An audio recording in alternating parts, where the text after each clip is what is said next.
Hello, everybody. How are you all? I hope you're doing well. I really do.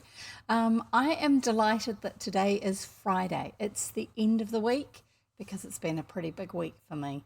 Yeah, putting a close relative into a rest home, making all the decisions that are required, well, investigating all of the things required to make that decision. It's not easy. Seriously, it's not easy.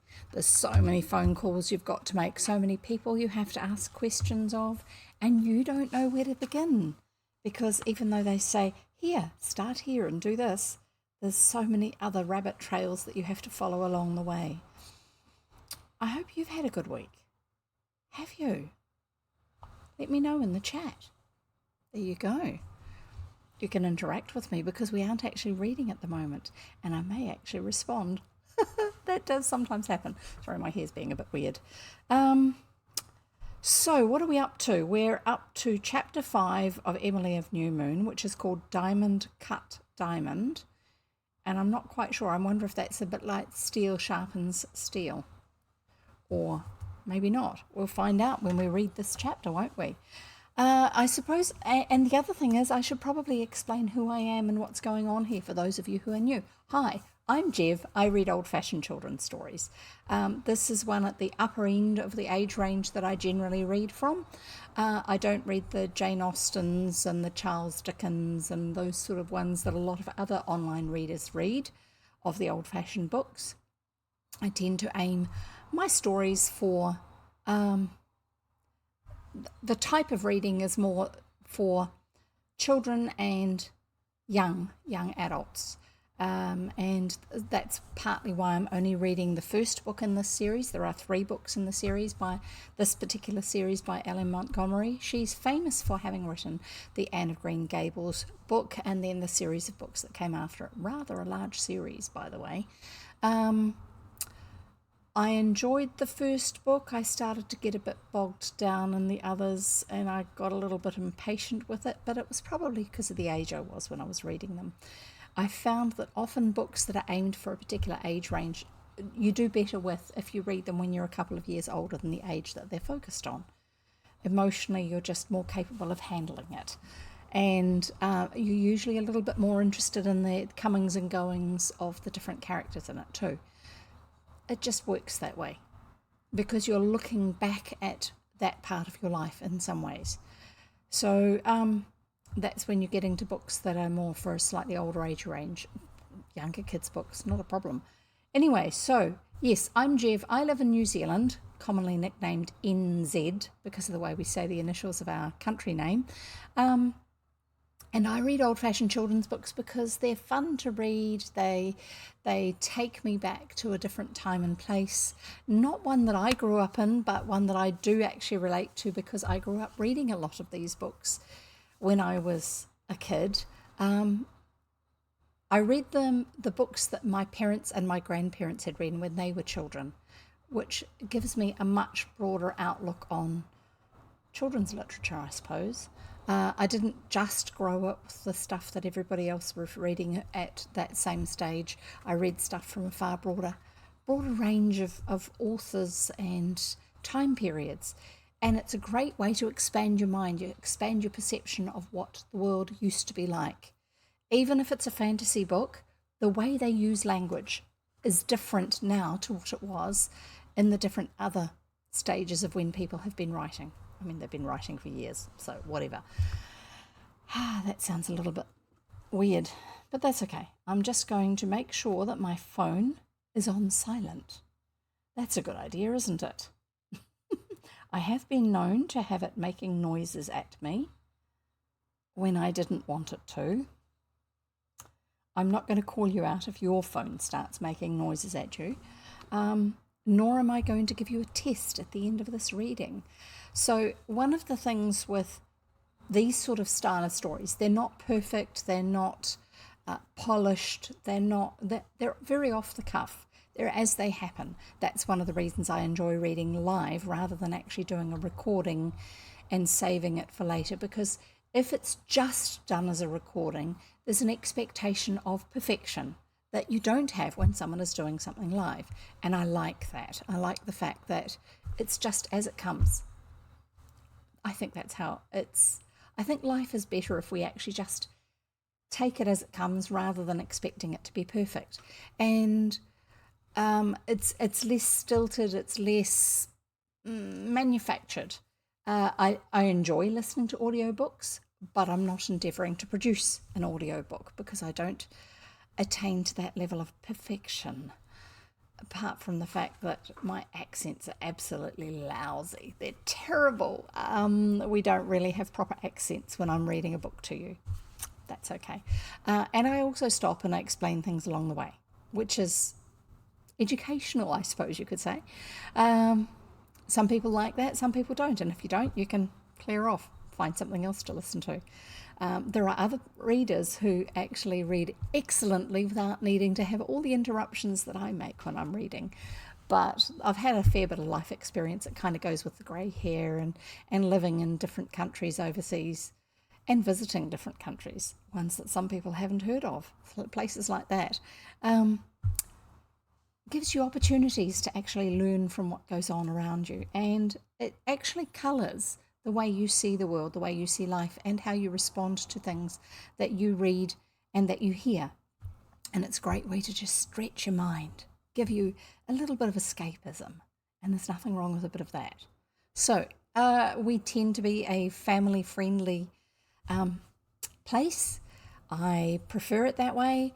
I don't mind if in your own space you use all the rough language and inappropriate comments and innuendos, but in this space it's family friendly because of the type of books I read. And and I do save the recordings for these and put them over on YouTube. You're most welcome to go and listen to them over there. And I do have a lot of watchers and listeners who are sharing them with their children and their grandchildren. And I think it's more appropriate for them to not have to be concerned about the content of that they're going to be sharing with their younger ones. Not that they're going to be shielding them completely, but that's their choice, not your choice. What their children, their families are experiencing. So if you want to be coarse, find somewhere else, clear off, go and do it on your own channel. Love of words, love of reading, love of pictures, although this book doesn't have any pictures. I love the old illustrations. They're wonderful. The best you've got here is the illustration of the cover, which I have on the overlay here on Twitch. If you're watching this over on YouTube, hopefully I would have got around to putting a thumbnail on it, which includes the cover of the book, which is a lovely illustration of Emily standing in the wind with the wind woman around her. You can't see it very clearly in that particular picture, but if you look for that particular picture online and look at it at full size, you'll actually see there's this hint of a spectral being behind her, and that will be the one that she describes to the cook as being the wind woman.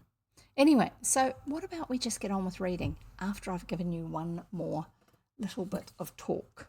I just remembered it. I keep forgetting it.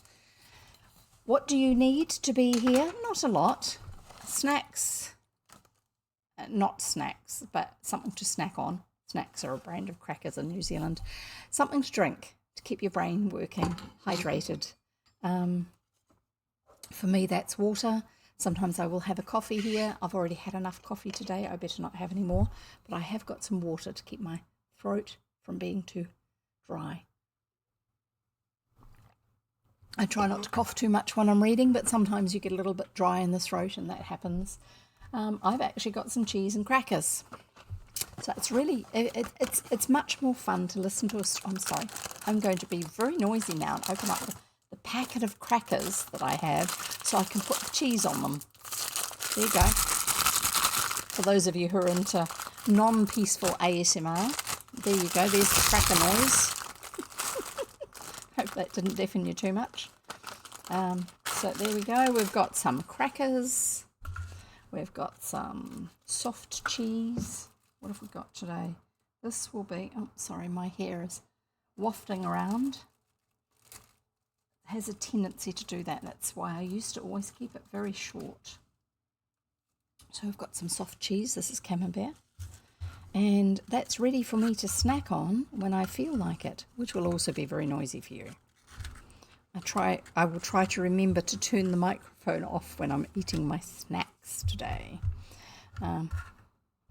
What else do I need? I'm trying to think of if there's any... Yes, I am rearranging my crackers on my desk. Why not? I do need to get one document out so I can keep an eye on something.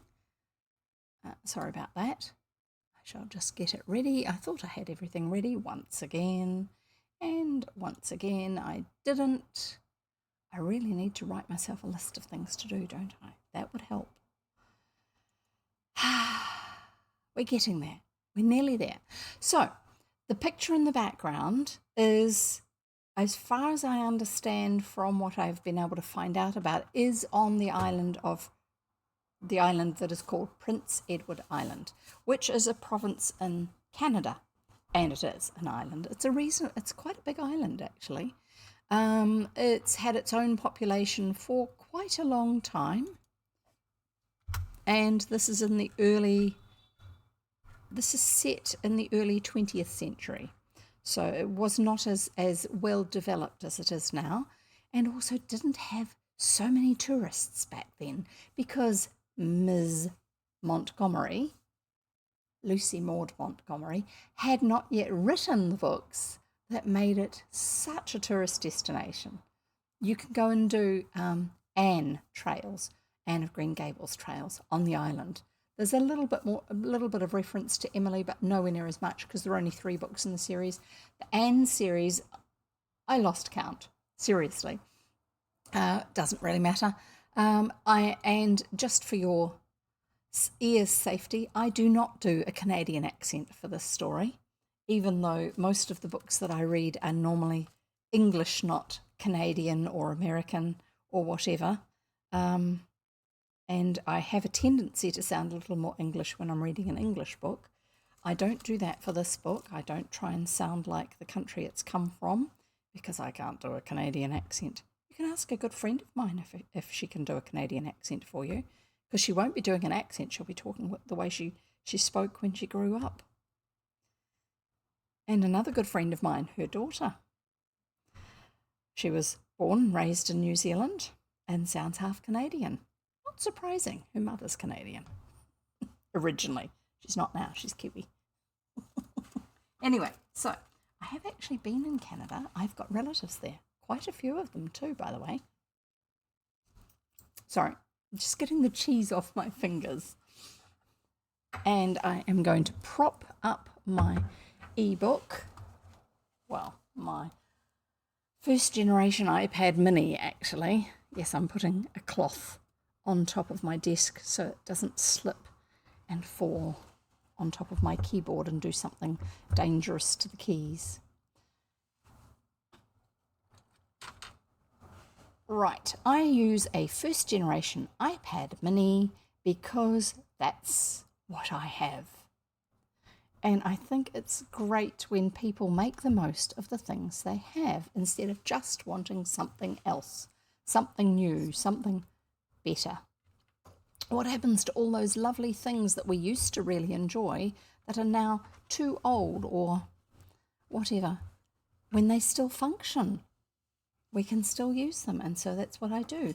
I still use my iPad mini that I was given as a second hand, but it works. It doesn't update and do anything fancy with apps and that sort of stuff, but it doesn't matter. It works for reading books. It works for being able to download these ebooks to read from, because at the moment, most of my books, unlike this one here, see, this is the type of book that I read. This is older, way older than the one that we're currently reading. So with these sort of illustrations, that's done from an etching of some sort, I think. I'm not sure. Anyway, so often I read old books like that. This is much newer, but it's still an old book.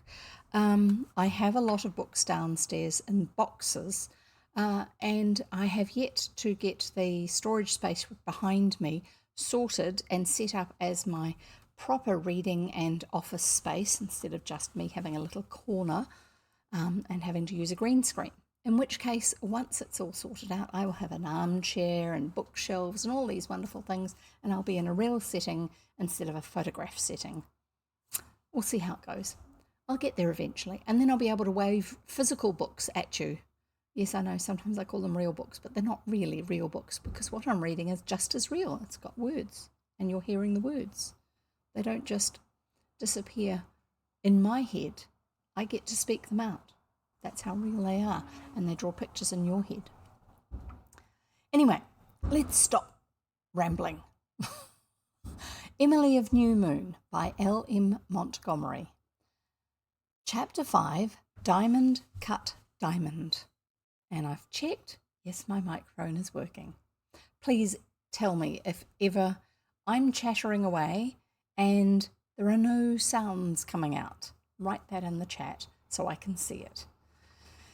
I have had that happen before. We'll carry on with reading though this time because it's working.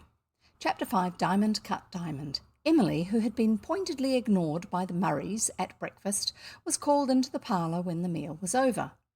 They were all there, the whole phalanx of them, and it occurred to Emily as she looked at Uncle Wallace sitting in the spring sunshine that she had not just found the exact word after all to express his peculiar quality of grimness.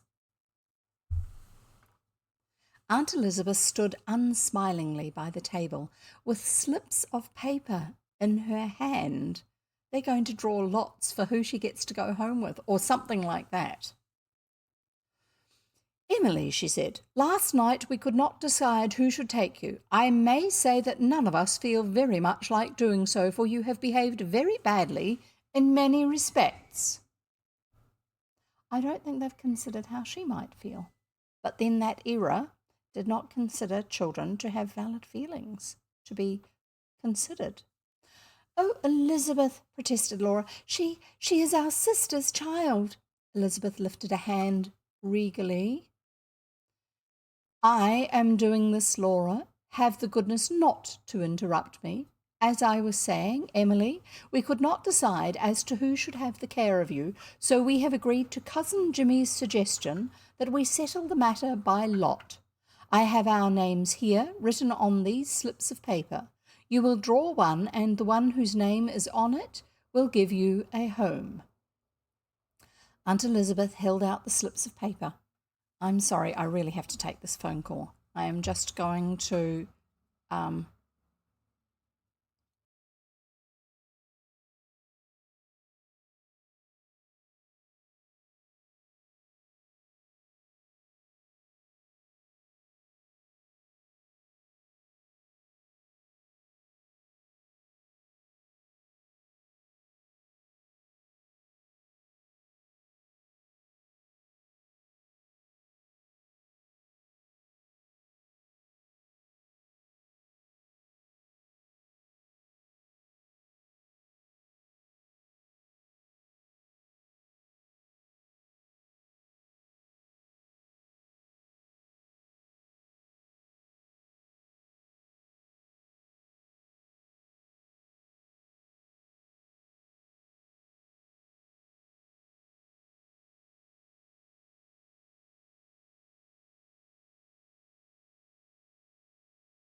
Sorry about that.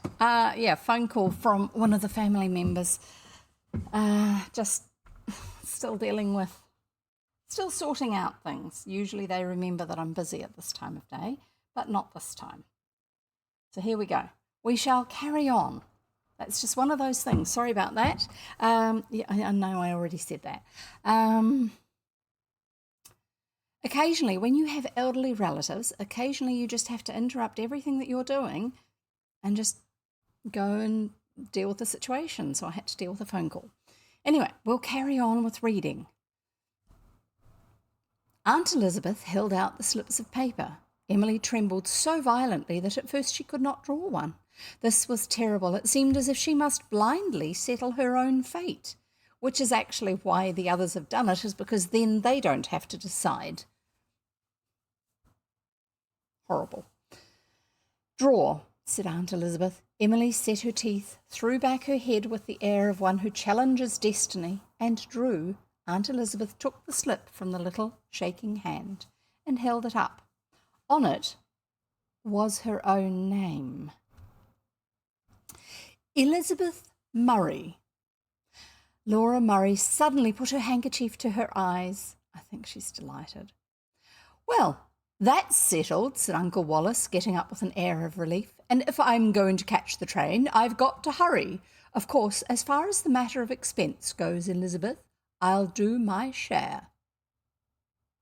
We are not paupers at New Moon, said Aunt Elizabeth rather coldly. Since it has fallen to me to take care of her, I shall do all that is necessary.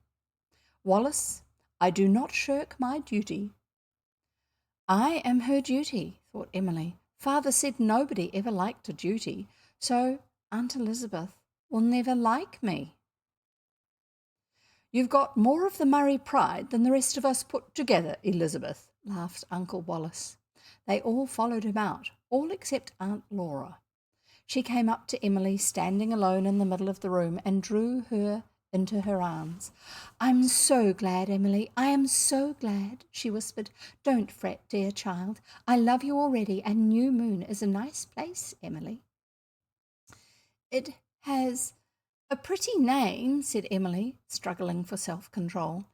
I've always hoped I could go with you, Aunt Laura. I think I'm going to cry, but it's not because I'm sorry I'm going there. My manners are not as bad as you may think, Aunt Laura, and I wouldn't have listened last night if I'd known it was wrong. Of course you wouldn't, said Aunt Laura, but I'm not a Murray, you know. Then Aunt Laura said a queer thing for a Murray. Thank heavens for that, said Aunt Laura. Cousin Jimmy followed Emily out and overtook her in the little hall. Looking carefully around to ensure privacy, he whispered, Your Aunt Laura is a great hand at making an apple turnover, Puss. Emily thought apple turnover sounded nice. Though she did not know what it was, she whispered back a question which she would never have dared ask Aunt Elizabeth or even Aunt Laura. Cousin Jimmy, when they make a cake at New Moon, will they let me scrape out the mixing bowl and eat the scrapings? Laura will. Elizabeth won't, whispered Cousin Jimmy solemnly. And put my feet in the oven when they get cold, and have a cookie before I go to bed? Answer same as before, said Cousin Jimmy. I'll recite my poetry to you. It's very few people I do that for. I've composed 1,000 poems. They're not written down. I carry them here. Cousin Jimmy tapped his forehead. Is it very hard to write poetry? Asked Emily, looking with new respect at Cousin Jimmy. Easy as rolling off a log if you can find enough rhymes, said Cousin Jimmy. They all went away that morning except the New Moon people. Aunt Elizabeth announced that they would stay until the next day to pack up and take Emily with them. Because this was a rental house, everything in it is either going to be sold or taken with them. I don't think it was furnished when they took the place, when they rented the place. So therefore, they have to dispose of the goods, the people who are taking charge of Emily. There you go. Oh no, here we get an explanation. Sorry, I shouldn't have jumped in so soon. I have been known to do that before, haven't I? Start explaining something too soon and then discovering that the author has explained it for us. We'll carry on with reading then. Most of the furniture belongs to the house, she said, so it won't take us long to get ready. There are only Douglas Starr's books and his few personal belongings to pack. How shall I carry my cats? Asked Emily anxiously. Aunt Elizabeth stared. Cats? You'll take no cats, miss. Oh, I must take Mike and Saucy Sal, cried Emily wildly. I can't leave them behind. I can't live without a cat. Nonsense. There are barn cats at New Moon, but they are never allowed in the house. Don't you like cats? Asked Emily wonderingly. No, I do not. Don't you like the feel of a nice, soft, fat cat? Persisted Emily. No, I would as soon touch a snake. There's a lovely old wax doll of your mother's up there, said Aunt Laura. I'll dress it up for you. I don't like dolls. They can't talk, exclaimed Emily. Neither can cats. Oh, can't they? Mike and Saucy Sal can. Oh, I must take them. Oh, please, Aunt Elizabeth, I love those cats, and they're the only things left in the world that love me. Please. What's a cat more or less on 200 acres? Said Cousin Jimmy, pulling his forked beard. Take him along, Elizabeth. Aunt Elizabeth considered for a moment. She couldn't understand why anybody should want a cat. Aunt Elizabeth was one of those people who never do understand anything unless it is told them in plain language and hammered into their heads, and then they understand it only with their brains and not with their hearts.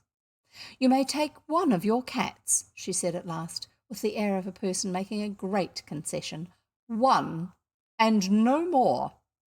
No, don't argue. You may as well learn first as last, Emily, that when I say a thing, I mean it.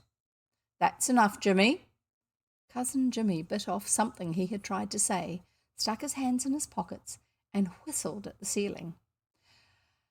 Well, she won't, Murray-like. We're all born with that kink in us, small puss, and you'll have to put up with it, more by token than you're full of it yourself, you know. Talk about your not being a Murray. The Star is only skin deep with you. It isn't. I'm all Star. I want to be, cried Emily. And oh, how can I choose between Mike and Saucy Sal? This was indeed a problem. Emily wrestled with it all day, her heart bursting. She liked Mike best, there was no doubt of that, but she couldn't leave Saucy Sal to Ellen's tender mercies. Ellen had always hated Sal, but she rather liked Mike, and she would be good to him. Ellen was going back to her own little house in Maywood Village, and she wanted a cat. At last, in the evening, Emily made her bitter decision. She would take Saucy Sal. Better take the Tom, said Cousin Jimmy. Not so much bother with kittens, you know, Emily. Jimmy, said Aunt Elizabeth sternly. Emily wondered over the sternness. Why weren't kittens to be spoken of? But she didn't like to hear Mike called the Tom. It sounded insulting, some way. And she didn't like the bustle and commotion of packing up. She longed for the old quiet and sweet, remembered talks with her father. She felt as if he had been thrust far away from her by this influx of Murrays. What's this? said Aunt Elizabeth suddenly, pausing for a moment in her packing. Emily looked up and saw with dismay that Aunt Elizabeth had in her hands the old account book. That she was opening it, that she was reading it. Emily sprang across the floor and snatched the book. You mustn't read that, Aunt Elizabeth, she cried indignantly. It's mine, my own private property. Hoity-toity, Miss Starr, said Aunt Elizabeth, staring at her. Let me tell you that I have a right to read your books. I am responsible for you now. I am not going to have anything hidden or underhanded. Understand that. You have evidently something there that you are ashamed to have seen, and I mean to see it. Give me that book. I'm not ashamed of it, cried Emily, backing away, hugging her precious book to her breast. But I won't let you or anybody see it. Aunt Elizabeth followed. Emily Starr, do you hear what I say? Give me that book at once. No, no, Emily turned and ran. She would never let Aunt Elizabeth see that book. She fled to the kitchen stove. She whisked off a cover. She crammed the book into the glowing fire. It caught and blazed merrily. Emily watched it in agony. It seemed as if a part of herself were burning there. But Aunt Elizabeth should never see it. See all the little things she had written and read to Father. All her fancies about the Wind Woman and Emily in the glass. All her little cat dialogues. All the things she had said in it last night about the Murrays. She watched the leaves shrivel and shudder as if they were sentient things and then turn black. A line of white writing came out vividly on one side. Aunt Elizabeth is very cold and haughty, Hawty. What if Aunt Elizabeth had seen that? What if she was seeing it now? Emily glanced apprehensively over her shoulder. No, Aunt Elizabeth had gone back to the room and had shut the door, with what in anybody but a Murray would have been called a bang. The account book was a little heap of white film on the glowing coals. Emily sat down by the stove and cried. She felt as if she had lost something incalculably precious. It was terrible to think that all those dear things were gone.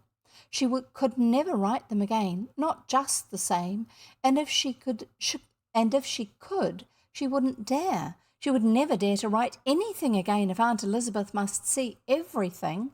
Father never insisted on seeing them. She liked to read them to him, but if she hadn't wanted to do it, he would never have made her.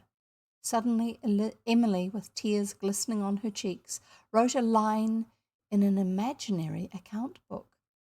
Aunt Elizabeth is cold and haughty, and she is not fair.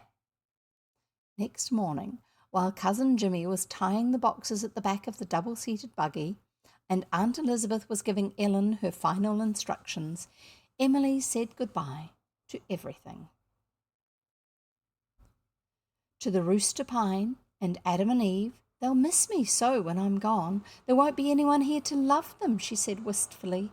To the spider crack in the kitchen window, to the old wing chair, to the bed of striped grass, to the silver birch ladies. Then she went upstairs to the window of her own old room. That little window had always seemed to Emily to open on a world of wonder. In the burned account book, there had been one piece of which she was especially proud, a description of the view from my window. Her spelling leaves a little to be desired, but that comes with time if you want to, so I will spell it to you so you can appreciate it. A description, DESKRIPSHUN, of the view, VEW, from my window. She had sat there and dreamed. At night she used to kneel there and say her little prayers. Sometimes the stars shone through it. Sometimes the rain beat against it.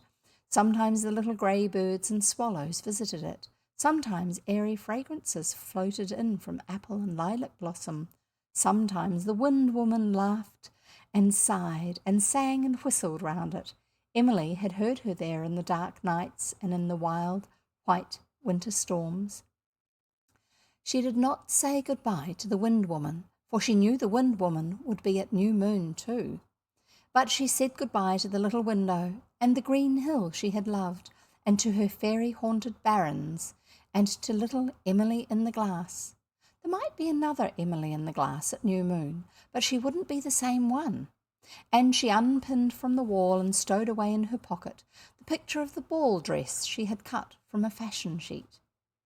It was such a wonderful dress, all white lace and wreaths of rosebuds, with a long, long train of lace flounces that must reach clear across a room. Emily had pictured herself 1,000 times wearing that dress, sweeping, a queen of beauty, across a ballroom floor. Downstairs they were waiting for her. Emily said goodbye to Ellen Green rather indifferently. She had never liked Ellen Green at any time, and since the night Ellen had told her her father was going to die, she had hated and feared her. Ellen amazed Emily by bursting into tears and hugging her, begging her not to forget her, asking her to write to her, calling her my blessed child. "I'm not your blessed child," said Emily, "but I will write to you. And will you be very good to Mike? I believe you feel worse over leaving that cat than you do over leaving me," sniffed Ellen. "Why, of course I do," said Emily, amazed that there should be any question about it. It took all her resolution not to cry when she bade farewell to Mike, who was curled up on the sun-warm grass at the back door. "Maybe I'll see you again sometime," she whispered as she hugged him. "I'm sure good pusscats go to heaven." Then they were off in the double-seated buggy with its fringed canopy, always affected by the Murrays of New Moon. Affected, as in always something that they used, expressed in some way. So they always had the fringed canopy on their buggy. Emily had never driven in anything so splendid before. She had never had many drives. Once or twice her father had borrowed Mr. Hubbard's old buckboard and grey pony and driven to Charlottetown. A buckboard is a type of wagon. The buckboard was rattly and the pony slow, but father had talked to her all the way and made the road a wonder. Cousin Jimmy and Aunt Elizabeth sat in front, the latter very imposing in black lace bonnet and mantle. Aunt Laura and Emily occupied the seat behind, with Saucy Sal between them in a basket, shrieking piteously. The poor cat's stuck inside a basket so she doesn't run away. Emily glanced back as they drove up the grassy lane and through the little old and thought the little old brown house in the hollow had a broken-hearted look. She longed to run back and comfort it. In spite of her resolution, the tears came into her eyes, but Aunt Laura put a kid-gloved hand across Sal's basket and caught Emily's in a close, understanding squeeze. "Oh, I just love you, Aunt Laura," whispered Emily, and Aunt Laura's eyes were very, very blue and deep and kind. And that's the end of the first chapter today, which was chapter 5. So it's time for a drink and snack. And I forgot to tell those of you who are new here that you're meant to get yourself something comfortable to sit on, or you can lie on the floor if you're comfortable there. And I'm quite happy if you want to be doing homework or schoolwork or study or housework or any other sort of work while you're listening. That's quite all right too, because as I said before, there will not be a test after this reading.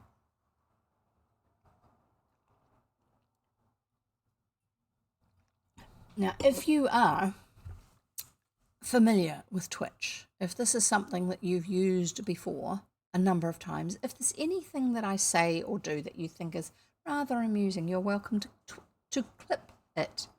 It's a system where it will take a miniature recording of something, of just a snippet, and then you title it and all that sort of stuff. And then I can have a good old laugh with you later on by looking back at it. So if you feel like it, clip away. I don't have a problem with that. So I'm just going to have something to eat. I will turn my microphone off because it's going to be noisy. And yes, my cheese is doing the weird green screen thing, even though it's not green.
Yes, it must look rather odd, me eating and talking to somebody else at the same time, but I'm going to turn the mic off again because I'm going to have another cracker.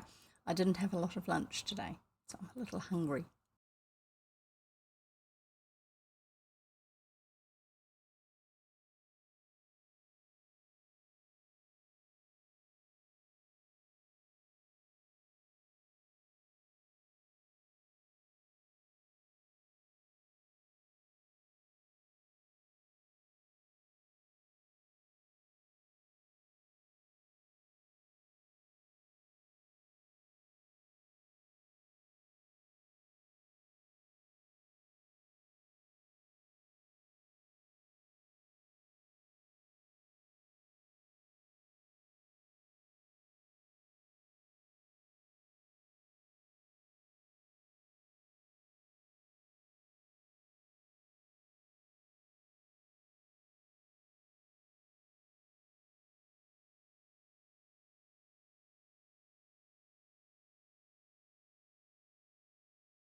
Just checking how the other computer's going and how this computer's going, as well as having that wee snack. Yes, cheese, but not cheesy surprise. There's someone who'll know what I'm talking about. Sorry, that was my water bottle making a bit of a glug noise. Right, we shall carry on. Emily of New Moon by L.M. Montgomery, and this is Chapter 6, New Moon. So Emily is about to discover the place she's going to be living. We'll see how we go. Emily found the drive through the blossomy June world pleasant. Nobody talked much. Even Saucy Sal had subsided into the silence of despair. Obviously, she's not going to get out, so she's just given up. Sorry. And I've lost my place on the page, which I do sometimes do. Now and then Cousin Jimmy made a remark, more to himself as it seemed than to anybody else. Sometimes Aunt Elizabeth answered it. Sometimes not. She always spoke crisply and used no unnecessary words. They stopped in Charlottetown and had dinner. Emily, who had had no appetite since her father's death, could not eat the roast beef which the boarding-house waitress put before her, whereupon Aunt Elizabeth whispered mysteriously to the waitress, who went away and presently returned with a plate full of delicate, cold chicken. Fine white slices, beautifully trimmed, with lettuce frills. "Can you eat that?" said Aunt Elizabeth sternly, as to a culprit at the bar, law bar, in the court. "I'll try," whispered Emily. She was too frightened just then to say more, but by the time she had forced down some of the chicken, she had made up her small mind that a certain matter must be put right. It's not bad, actually, of Aunt Elizabeth to have thought to offer something else. "Aunt Elizabeth," she said. "Hey, what?" said Aunt Elizabeth, directing her steel blue eyes straight at her niece's troubled ones. "I would like you to understand," said Emily, speaking very primly and precisely so that she would be sure to get things right, "that it was not because I did not like the roast beef that I did not eat it. I was not hungry at all. And I just ate some of the chicken to oblige you, not because I liked it any better. Children should eat what is put before them and never turn up their noses at good, wholesome food," said Aunt Elizabeth severely. So Emily felt that Aunt Elizabeth had not understood after all, and she was unhappy about it. After dinner, Aunt Elizabeth announced to Aunt Laura that they would do some shopping. "We must get some things for the child," she said. "Oh, please don't call me the child," exclaimed Emily. "It makes me feel as if I didn't belong anywhere. Don't you like my name, Aunt Elizabeth? Mother thought it so pretty. And I don't need any things. I have 2 whole sets of underclothes. Only one is patched." "Shh," said Cousin Jimmy, gently kicking Emily's shins under the table. Cousin Jimmy only meant that she would better let Aunt Elizabeth buy things for her when she was in the humour for it. But Emily thought he was rebuking her for mentioning such matters as underclothes, and subsided in scarlet embarrassment. Aunt Elizabeth went on talking to Laura as if she had not heard. "She must not wear that cheap black dress in Blair Water. You could sift oatmeal through it. It is nonsense expecting a child of 10 to wear black at all. I shall get her a nice white dress with a black sash for good and some black and white checked gingham for school. Jimmy, we'll leave the child with you. Look after her." So that's also quite considerate, to actually think that it's not appropriate for a child to have to wear all black. That's very old-fashioned. The way Aunt Elizabeth comes across is very prim and proper and absolute, and she is. That's the way she thinks. But it sounds like there's a little bit of room in there. It's just that they don't understand each other. So this is where the tension of this book is going to come in, is the differences of opinion, the way they don't understand each other, Emily and Aunt Elizabeth. I'm thinking that's probably where most of the tension of the story will be. Anyway, we'll carry on. Cousin Jimmy's method of looking after her was to take her to a restaurant down the street and fill her up with ice cream. There you go. Emily had never had many chances at ice cream, and she needed no urging, even with lack of appetite, to eat 2 saucers full. Cousin Jimmy eyed her with satisfaction. "No use my getting anything for you that Elizabeth could see," he said, "but she can't see what's inside of you. Make the most of your chance, for goodness knows when you'll get any more." Sorry, I just need to quickly look at the computer's having a bit of a hard time at the moment with something. I'm thinking if I remove that from the browser.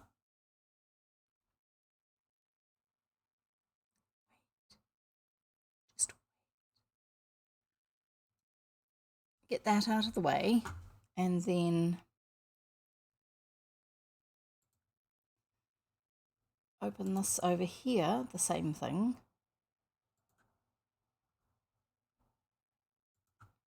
Just because the other computer, the one that I'm meant to be moving on to, has way more brain space and capacity, and it's not going to bog down and stop the story from actually being broadcast, which is what this looked like it was about to do. It's still thinking very hard. Oh dear, poor little computer. We'll carry on reading because I can see that it's still working. "Make the most of your chance, for goodness knows a lot. But she can't see what's inside of you. Make the most of your chance, for goodness alone knows when you'll get any more." "Do you never have ice cream at New Moon?" said Emily. Cousin Jimmy shook his head. "Your Aunt Elizabeth doesn't like newfangled things. In the house, we belong to 50 years ago, but on the farm she has to give way. In the house, candles. In the dairy, her grandmother's big pans to set the milk in. But, Puss, New Moon is a pretty good place after all. You'll like it some day." "Are there any fairies there?" asked Emily wistfully. "The woods are full of them," said Cousin Jimmy. "And so are the columbines in the old orchard. We grow columbines there on purpose, for the fairies." Emily sighed. Since she was 8, she had known that there were no fairies anywhere nowadays, yet she hadn't quite given up the hope that 1 or 2 might linger in old-fashioned, out-of-the-way spots, and where so likely as at New Moon. I mean, how much more old-fashioned can you get, really? "Really, truly fairies?" she questioned. Why, if a fairy was really truly, it wouldn't be a fairy, said Uncle Jimmy seriously. Could it now? Before Emily could think this out, the aunts returned, and soon they were all on the road again. It was sunset when they came to Blair Water, so that dinner was what we call lunch in New Zealand, midday dinner. My grandmother used to call it dinner, but then she would have a hot meal in the middle of the day. I didn't. It was sunset when they came to Blair Water, a rosy sunset that flooded the long, sandy seacoast with colour and brought red road and fir-darkened hill out in fleeting clearness of outline. So is Blair Water a real place? You can look that one up. Blair, Blair Water. Emily looked about her on her new environment and found it good. She saw a big house peering whitely through a veil of tall old trees, no mushroom growth of yesterday's birches, but trees that had loved and been loved by 3 generations. A glimpse of silver water glistening through the dark spruces. That was the Blair Water itself, she knew, and a tall golden white church spire shooting up above the maple woods in the valley below. But it was none of these that brought her the flash. That came with the sudden glimpse of the dear, friendly little dormer windows peeping through the vines on the roof, and right over it in the opalescent sky a real new moon, golden and slender. Emily was tingling all over with it as Cousin Jimmy lifted her from the buggy and carried her into the kitchen. She sat on a long wooden bench that was satin smooth with age and scrubbing, and watched Aunt Elizabeth lighting candles here and there in great shining brass candlesticks. On the shelf between the windows, on the high dresser where the row of blue and white plates began to wink her a friendly welcome, on the long table in the corner, and as she lighted them, elvish rabbit's candles flashed up amid the trees outside the windows.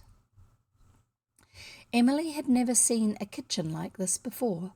It had dark wooden walls and low ceiling, with black rafters crossing it, and from which hung hams and sides of bacon and bunches of herbs and new socks and mittens and many other things, the names and uses of which Emily could not imagine. The sanded floor was spotlessly white, but the boards had been scrubbed away through the years until the knots in them stuck up all over in funny little bosses. That's the little rounded bumps. It's referred to as a boss. And in front of the stove they had sagged, making a queer, shallow little hollow. This is the floorboards. In one corner of the ceiling was a large square hole which looked black and spookish in the candlelight and made her feel creepy. Something might pop down out of a hole like that if one hadn't behaved just right, and candles cast such queer wavering shadows. Emily didn't know whether she liked the new moon kitchen or not. It was an interesting place, and she rather thought she would like to describe it in an old account book if it hadn't been burnt. But Emily suddenly found herself trembling on the verge of tears. "Cold?" said Aunt Laura kindly.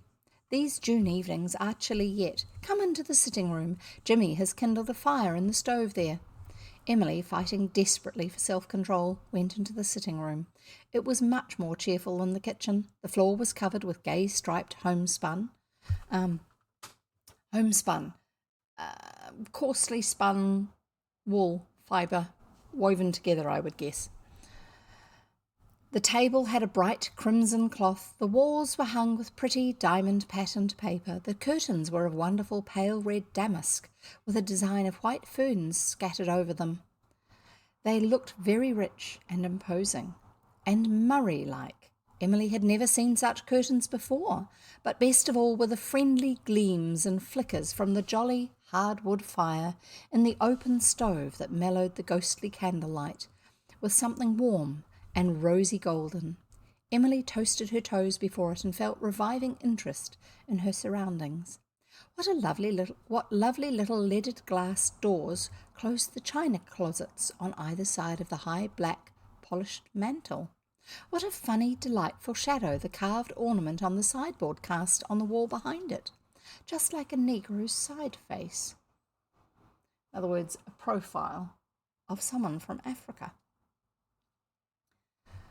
What mysteries might lurk behind the chintz-lined glass doors of the bookcase? Chintz is a lightweight fabric that was used for cushion covers and things like that. It was kind of like a it's not posh, but if you wanted things to look nice. And so the bookcase has doors on it with a fabric curtain behind it. How odd. Books were Emily's friends wherever she found them. She flew over to the bookcase and opened the door.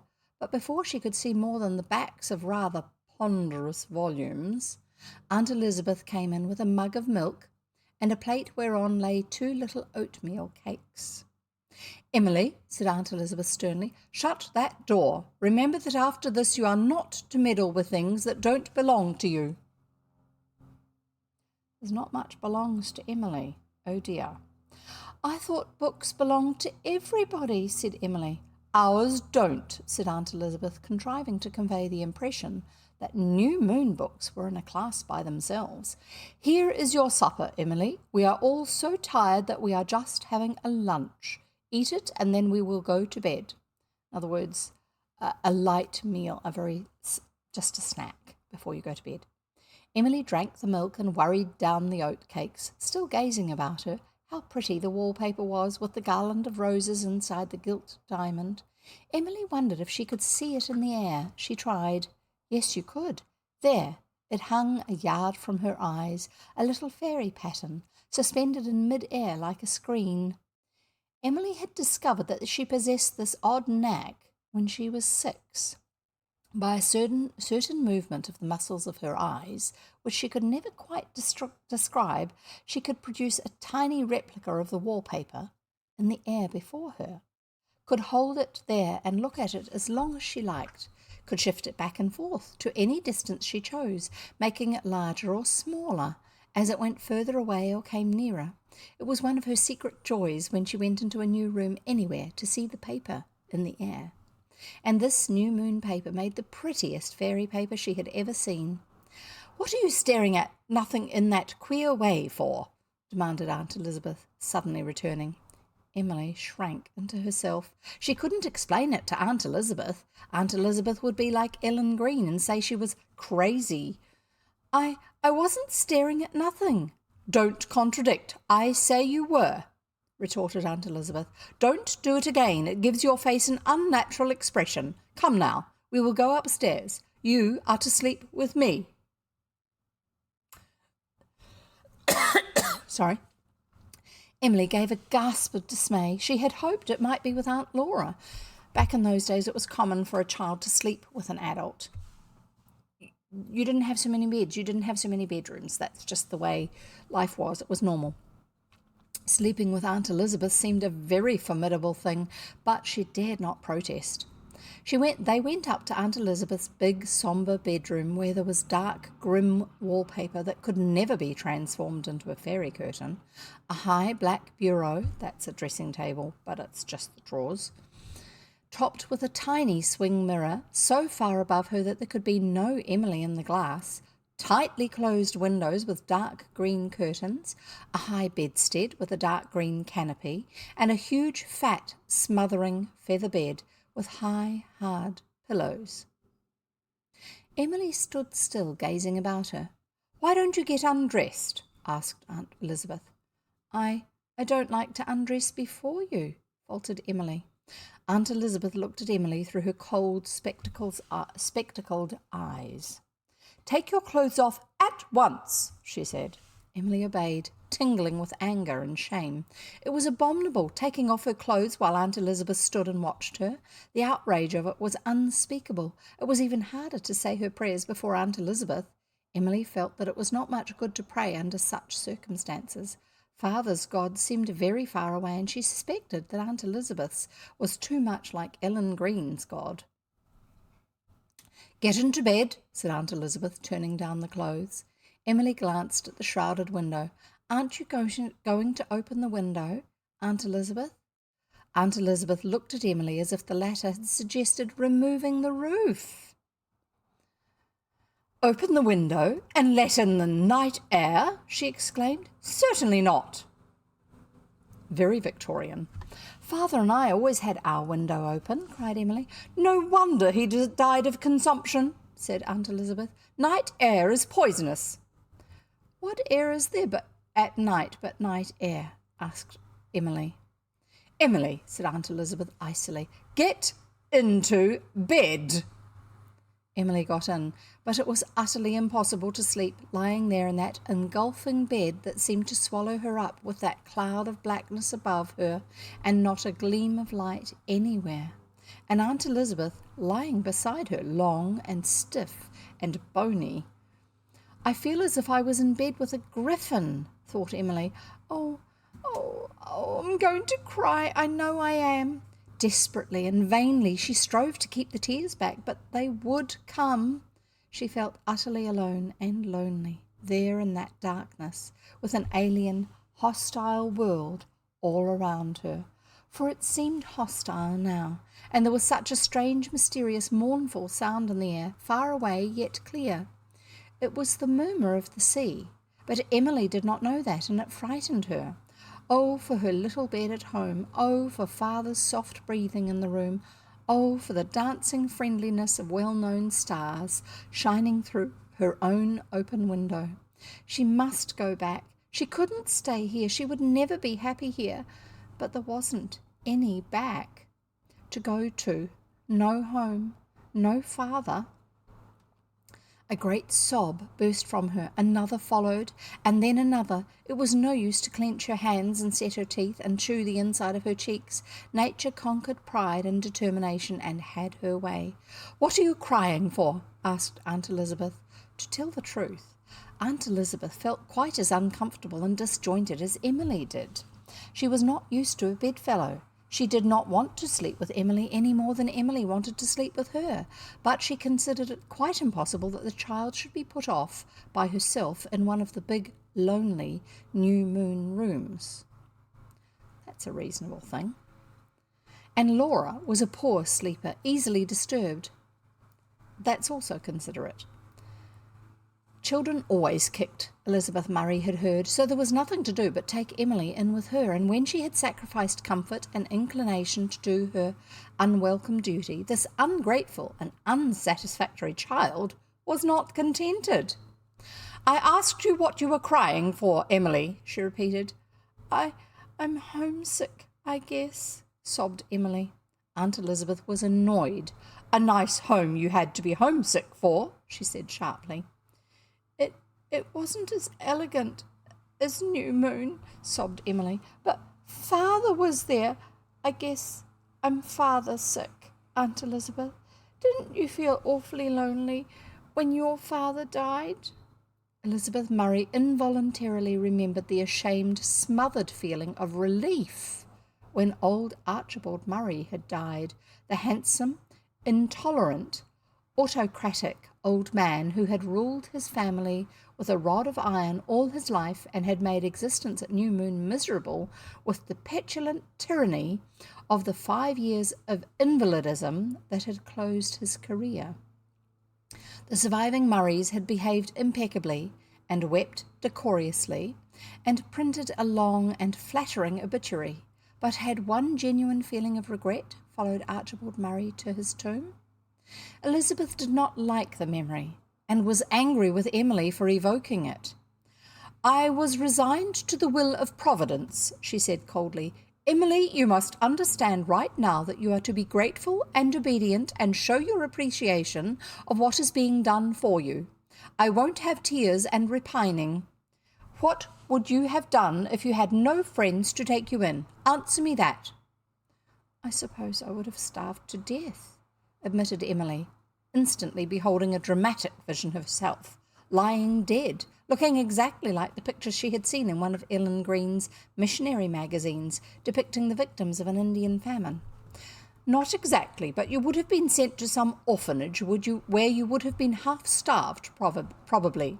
You little know what you have escaped. You have come to a good home, where you will be cared for and educated properly." Emily did not altogether like the sound of being educated properly. But she said humbly, "I know it was very good of you to bring me to New Moon, Aunt Elizabeth, and I won't bother you long, you know. I'll soon be grown up and able to earn my own living. What do you think is the earliest age a person can be called grown up? Aunt Elizabeth? You needn't think about that, said Aunt Elizabeth shortly. The Murray women have never been under any necessity for earning their own living. All we require of you is to be a good and contented child and to conduct yourself with becoming prudence and modesty. This sounded terribly hard. I will be, said Emily, suddenly determining to be heroic like the girl in the story she had read. Perhaps it won't be so very hard after all, Aunt Elizabeth. Emily happened at this point to recall a speech she had heard her father use once and thought this a good opportunity to work it in because, you know, God is good and the devil might be worse. Poor Aunt Elizabeth, to have a speech like that fired at her in the darkness of the night from that unwelcome little interloper into her orderly life and peaceful bed. Was it any wonder that for a moment or so she was too paralysed to reply? Then she exclaimed in tones of horror, Emily, never say that again. All right, said Emily meekly, but, she added defiantly under her breath, I'll go on thinking it. And now, said Aunt Elizabeth, I want to say that I am not in the habit of talking all night, if you are. I tell you to go to sleep, and I expect you to obey me. Good night. The tone of Aunt Elizabeth's good night would have spoiled the best night in the world, but Emily lay very still and sobbed no more, though the noiseless tears trickled down her cheeks in the darkness for some time. She lay so still that Aunt Elizabeth imagined she was asleep and went to sleep herself. I wonder if anybody in the world is awake but me, thought Emily, feeling a sickening loneliness. If only I had Saucy Sal here. She isn't so cuddly as Mike, but she'd be better than nothing. I wonder where she is. I wonder if they gave her any supper. Aunt Elizabeth had handed Sal's basket to Cousin Jimmy with an impatient, Here, look to this cat, and Jimmy had carried it off. Where had he put it? Perhaps Saucy Sal would get out and go home. Emily had heard cats always went back home. She wished she could get out and go home. She pictured herself and her cat running eagerly along the dark starlit roads to the little house in the hollow. Back to the Birches and Adam and Eve and Mike and the old wing chair and her dear little cot and the open window where the wind woman sang to her, and at dawn one could see the blue of the mist on the homeland hills. Will it ever be morning, thought Emily. Perhaps things won't be so bad in the morning. And then she heard the wind woman. At the window she heard the little low whispering murmur of the June night breeze, cooing, friendly, lovesome. Oh, you're out there, are you, dearest one? She whispered, stretching out her arms. Oh, I'm so glad to hear you. You're such company, wind woman. I'm not lonesome any more. And the flash came too. I was afraid it might never come at new moon.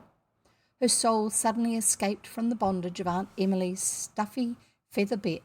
Elizabeth's stuffy feather bed and gloomy canopy and sealed windows. She was out in the open with the wind woman and the other gypsies of the night, the fireflies, the moths, the brooks, the clouds. Far and wide she wandered in enchanted reverie until she coasted the shore of dreams and fell soundly asleep on the fat, hard pillow, while the wind woman sang softly and luringly in the vines that clustered over New Moon. So she's finally had something familiar. And that's the end of that chapter in today's reading. So there you go. All sorts of word pictures in my head listening to that. Blair Water, is that a real place? Have you looked it up yet? I'm going to type it into the chat so you can see what it looks like. That's for those of you who are watching this on Twitch. If you're watching on YouTube, well, you'll just have to make that up for yourself. See if there's a real place called Blair Water. Now, I shall give the people on Twitch my YouTube channel so that they can join you over on YouTube and actually watch some of the old stories that I've previously done. Old as in ones I've done previously, not old as in old stories, because all of these are old stories. That's just the way it is, isn't it? I'm just checking my other computer in case there's something else that's going on that I need to deal with. No, we're doing well. What else? What else? What else? If you're on YouTube and you want to be part of the story reading when it's happening live, and then you get to actually see it happen before anybody else, I suppose, if there's anything weird happens, which kind of happens fairly frequently, like me getting lost in the middle of a sentence while I'm actually reading it. I don't know anyone else who does that. Anyway, it doesn't matter. If you want to actually engage in the chat with me when I'm reading a story, you need to be participating in the live reading, which is live streamed over on Twitch. If you're watching this on YouTube, then if you look on my profile, somewhere on my profile, there will be a link to my Twitch channel. And if you go to my Twitch channel, you'll be able to sign up for Twitch if you haven't already done so, and then follow me. It's a little bit like subscribing to a channel on YouTube. And then the service will notify you when I go live, so you can listen to a story as I'm reading it, and you can write comments in the chat and take part in whatever's going on, whatever nonsense. You can tell me what you're having for afternoon tea, or if it's dinner where you are, or supper, or midnight feast, or breakfast, or whatever. It doesn't really matter, actually. You can tell me all about it live while I'm reading. And then if it's the beginning or the end or between chapters, I will actually talk back to you. I will possibly even read out what you've said to me. There you go. All that sort of stuff. So that's how you can find me. Like it if you're on YouTube. That's wonderful, because then it helps YouTube to know that you actually want to see that sort of thing. It also tells me that you actually enjoyed listening. So yeah, there's nothing wrong with giving it a like. Yeah, that sort of stuff. Thank you for being here. Thank you for listening. And I look forward to reading for you again next time. And in the meantime, happy reading in your own time. Happy reading. Bye.